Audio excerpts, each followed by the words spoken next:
Sahabat tani, tentu kita semua setuju bahwa peran tanah sangat penting dalam kehidupan di planet bumi.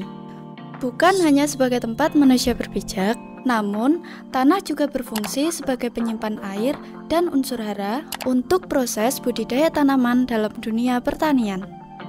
Namun, tahukah sahabat tani, jika tanah juga memiliki jenis dan karakter yang berbeda-beda?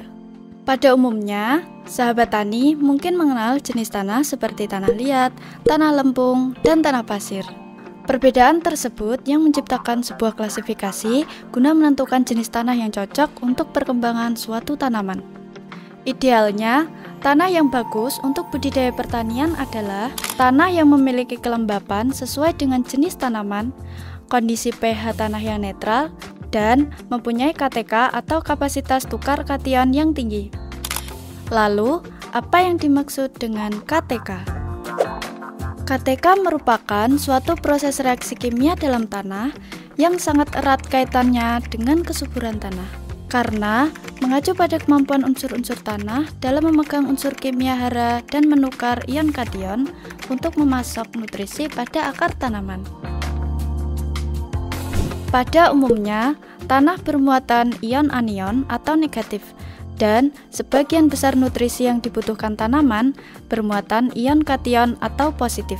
Dikarenakan muatan mereka yang berlawanan ini, yakni positif dan negatif, maka hara atau nutrisi dan tanah akan saling mengikat satu sama lain. Kemudian, hara atau nutrisi akan terjerap atau dipegang oleh unsur-unsur tanah yang mempunyai muatan ion anion yang masih tinggi atau kuat sehingga tidak tercuci atau leaching. Nutrisi yang bermuatan ion kation yang terikat pada unsur ion tanah akan ditukarkan dengan ion kation hidrogen bermuatan positif yang dilepaskan oleh akar.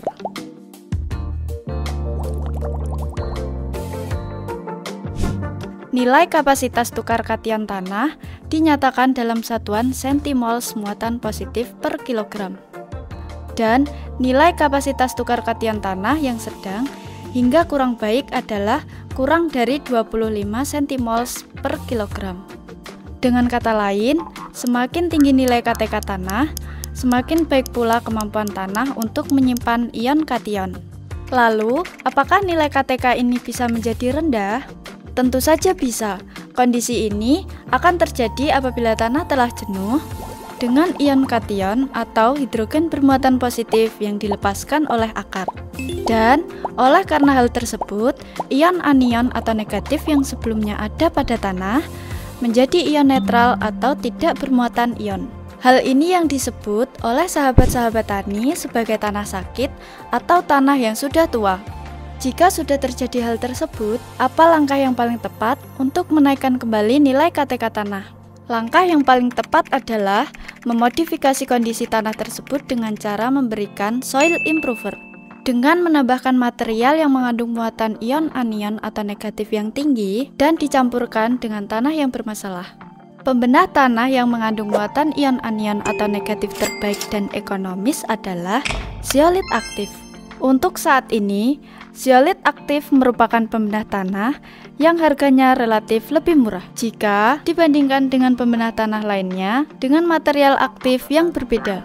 Zeolit aktif pada merek Javasea selain mengandung KTK yang tinggi, juga mempunyai fungsi lain sebagai water balance, yaitu menyimpan dan melepaskan air pada kondisi tertentu.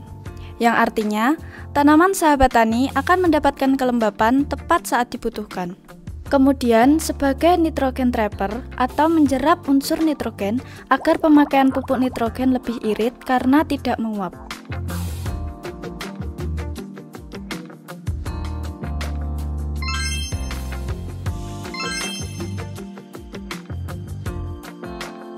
Sedangkan KTK-nya mampu mengikat pupuk ion kation seperti kalium, magnesium, kalsium, zinc, tembaga, mangan, amonium seperti urea, besi, silika,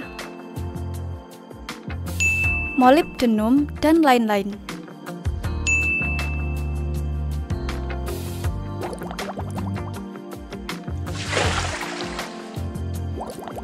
Javazea bekerja dengan cara menaikkan KTK yang merupakan wadah untuk menyimpan hara atau nutrisi dalam pupuk agar mudah diserap oleh tanaman. Dan hara atau nutrisi dalam pupuk tidak mudah hilang tercuci oleh air maupun kondisi cuaca yang ekstrim.